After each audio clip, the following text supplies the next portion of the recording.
City, ya quedaste en la historia. 10 de abril del 2003, se fue pa' eterna memoria el compa Couquio Castro, en los mezcales te llora.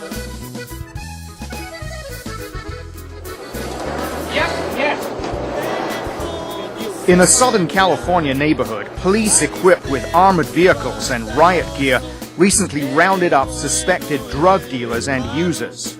Police departments conduct military-style raids like this across America. And while they seem to be purely local drug busts, go back inside! Go back inside! In fact, police targets are the sometimes unwitting retail ends of global drug networks based in Mexico and supplied by Colombians. Drug-related murders and epidemic corruption in Mexico and along the U.S.-Mexico border highlight the vicious competition among the 4 main Mexican drug syndicates.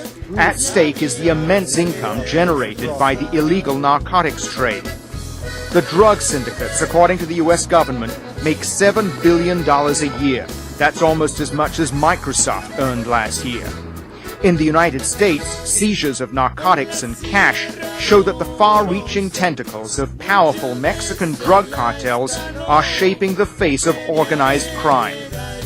A recent case involving seizures of massive quantities of drugs and money highlights the far-flung influence of one cartel north of the border.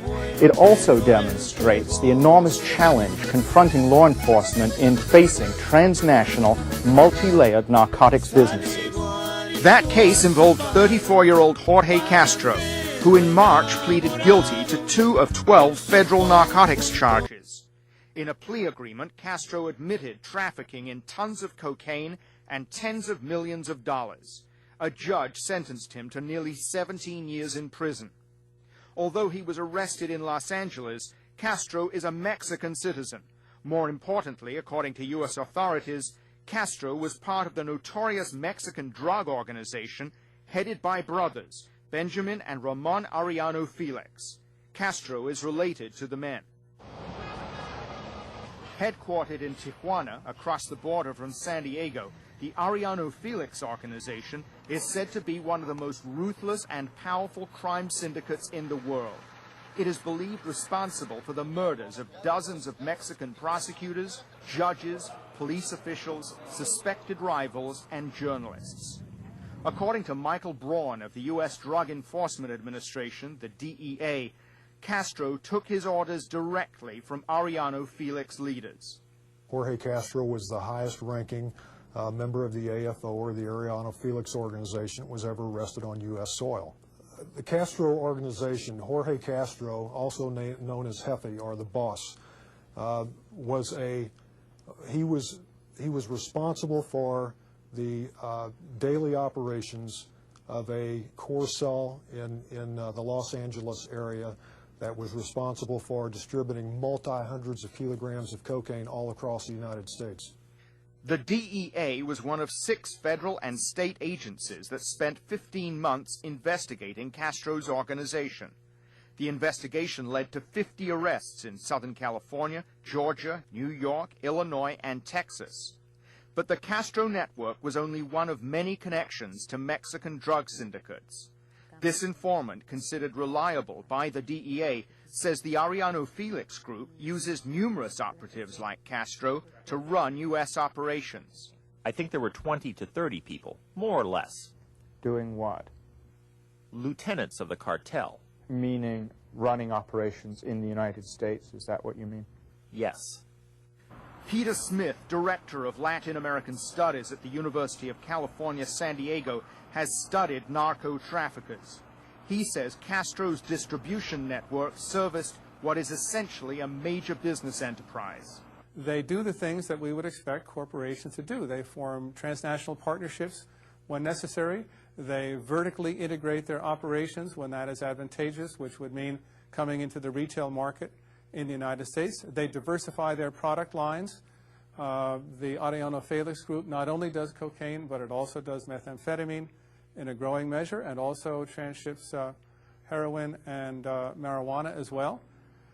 They are willing to make overhead investments to protect their market share.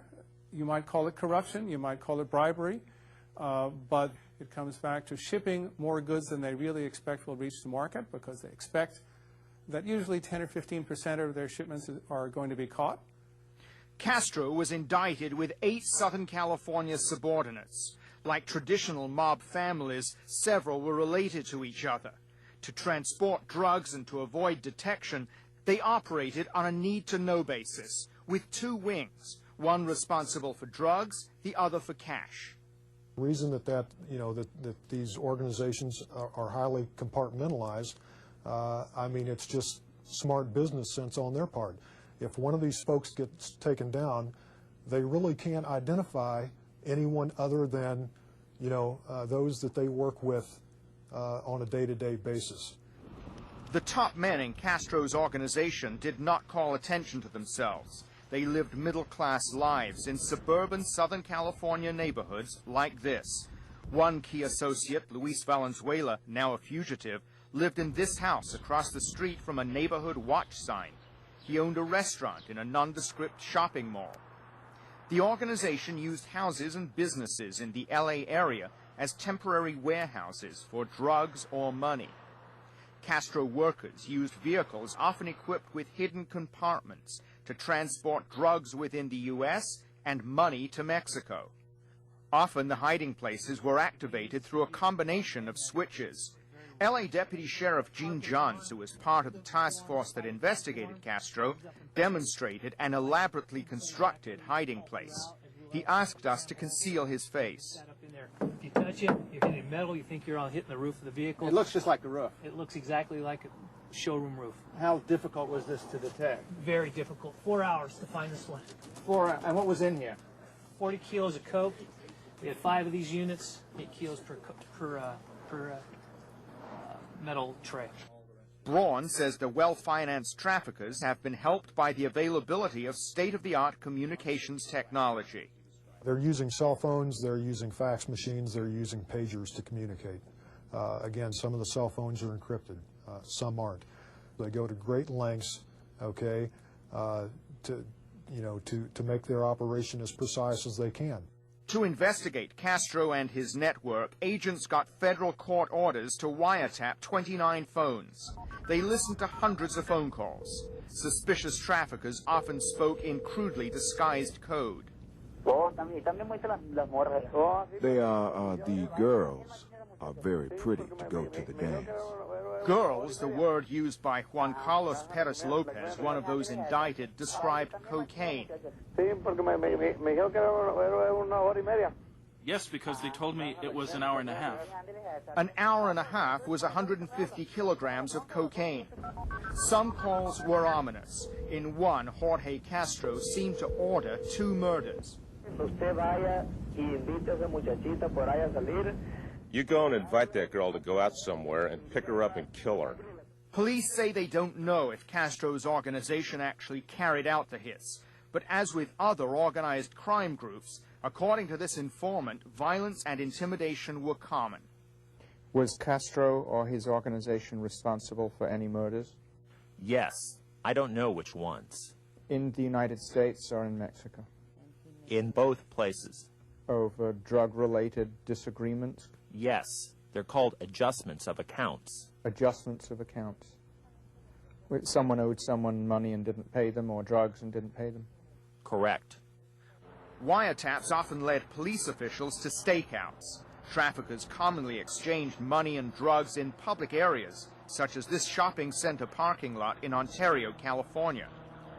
Police surveillance video of the lot in January 1998 shows a common technique, switching cars. A courier gets out of one car and gets into the passenger's side of a nearby vehicle. At the same time, a man with a baseball cap, later convicted as a Castro associate, gets into the first car. Both cars leave, the switch is made.